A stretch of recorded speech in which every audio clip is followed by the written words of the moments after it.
The Book of Exodus, chapter 21. Ordinances for the people. Now these are the ordinances, laws which you shall set before the Israelites. If you purchase a Hebrew servant because of his debt or poverty, he shall serve 6 years. And in the 7th year he shall leave as a free man, paying nothing. If he came to you alone, he shall leave alone. If he came married, then his wife shall leave with him. If his master gives him a wife, and she gives birth to sons or daughters, the wife and her children shall belong to her master, and he shall leave your service alone. But if the servant plainly says, I love my master, my wife, and my children, I will not leave as a free man, then his master shall bring him to God, that is, to the judges who act in God's name. Then he shall bring him to the door or doorpost, and his master shall pierce his ear with an all-strong needle, and he shall serve him for life. If a man sells his daughter to be a female servant, she shall not go free after 6 years, as male servants do. If she does not please her master, who has chosen her for himself as a wife, he shall let her be redeemed by her family. He does not have the authority to sell her to a foreign people, because he has been unfair to her. If her master chooses her as a wife for his son, he shall act toward her as if she were legally his daughter. If her master marries another wife, he may not reduce her food, her clothing, or her privilege as a wife.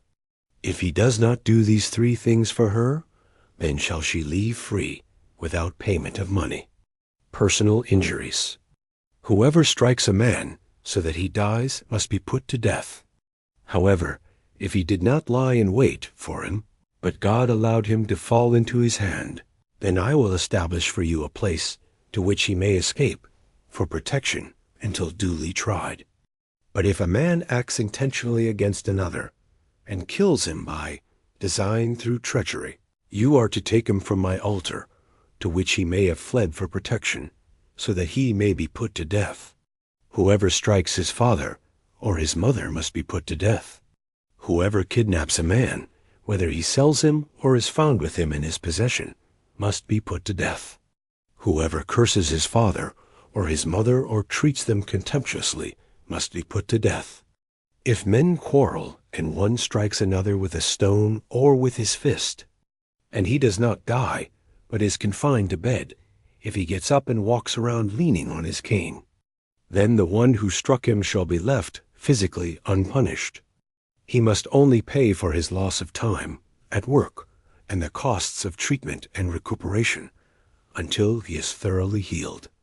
If a man strikes his male or his female servant with a staff and the servant dies at his hand, he must be punished.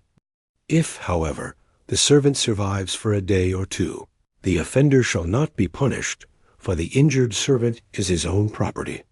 If men fight with each other and injure a pregnant woman so that she gives birth prematurely and the baby lives, yet there is no further injury, the one who hurt her must be punished with a fine paid to the woman's husband, as much as the judges decide.